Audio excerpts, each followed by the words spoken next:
Hi, Nick Davis here again, and this time I'm going to have a brief look at the mnemonic used in conflict management, physical intervention and personal safety known as POP.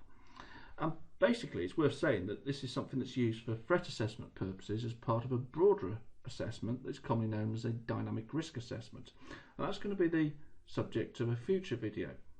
So we've already covered the 5-point risk assessment process. So in that video, we'll look more in depth at the dynamic risk assessment process. So watch out for that one. Now again, I've obviously put up a picture of a security officer here, but it's not something that is exclusively restricted just to the private security industry or the police. As you said before, it's a useful one to remember for any frontline staff who have to deal with potentially violent people. And again, I'm talking school, care home, NHS staff or whoever. And basically, the mnemonic stands for person, object, place.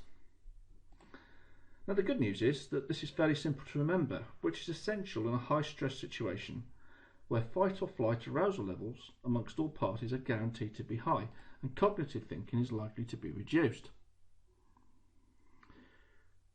This will include you, of course, the person responding, so it's important to ensure that we are not overloading the cognitive part of the brain.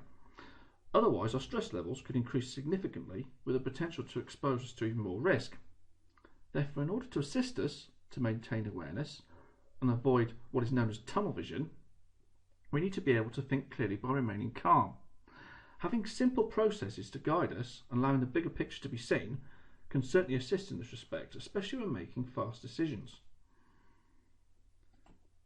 So let's look at POP in more depth. And the first part of the acronym stands for person. And this relates to the person you're dealing with. So what you're considering here are the characteristics of the person themselves, i.e. their age, height, build, gender, and relative physical strength, etc. Now it's important to point out here that just because someone might be a tall, well-built young male, it doesn't necessarily mean that they're going to act in a certain way and always demonstrate aggression. We also need to take into account other factors such as their emotional or mental state. For example, anxiety or depression, the body language they're displaying and the tonality of the voice, all of which might indicate a willingness to display aggression or not.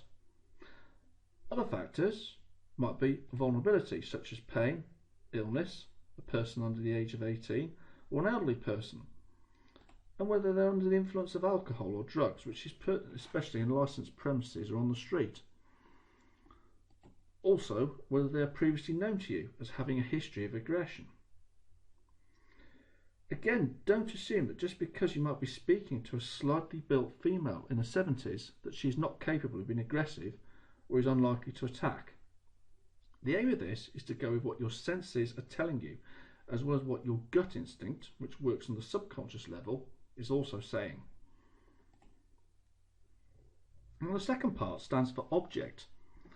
Now, what is meant by this is that as well as considering the person, you also need to consider whether they're carrying any objects which could potentially be used as a weapon. Now, here we might immediately think of items that are most definitely identifiable as weapons, such as knives, knuckle dusters, batons, and other offensive items.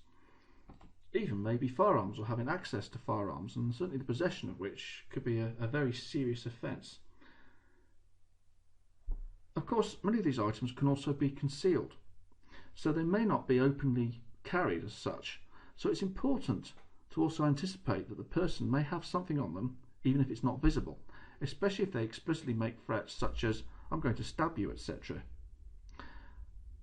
However, it should be borne in mind that virtually anything can be used as a weapon. For instance, the person might have a bottle in their hand, which can easily be used as a baton, or worse still, be smashed and then used to inflict cuts.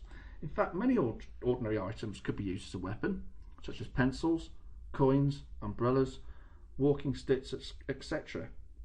Indeed, the list is endless.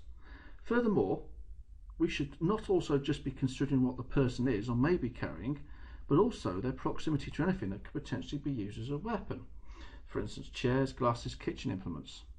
Again, the list is endless, and this is why it's important to maintain your peripheral vision as much as possible. And this is especially important as this will become more impaired as your own arousal levels increase. Finally, the third part stands for place, and by this I mean that you must consider the environment in which you and the person find yourselves in.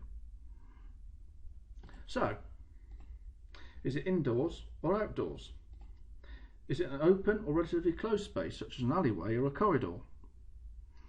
Is it a crowded area, such as a gig or a nightclub, or maybe a large class of school pupils? Or maybe it's an area where there are not many people around, such as a park, in other words a secluded area. Maybe you're on a busy road with lots of vehicles going by. Maybe you're dealing with the person on a busy staircase. Again, there are many possibilities.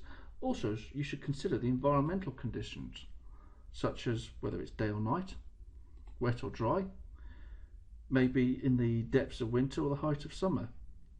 I mean, is there any restricted area in the location where you are? And this might be a cause of aggravation for the person you're dealing with.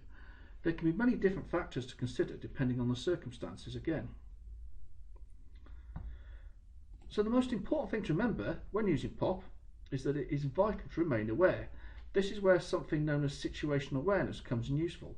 However, the optimum state for practicing this is to stay as calm as possible. So in that respect, this is something we'll be returning to in a future video. So that about wraps it up for POP. As ever, if you have any questions about this video or any of the subjects covered in the other videos here, then you're very welcome to contact me on mail@nicholas-davis.com, and I'll try and answer them best as I can. Also, there'll be a link coming up very soon which tells you a little bit more about the conflict management courses which we run. So I'd like to say thank you very much for listening, and I'll see you in the next video.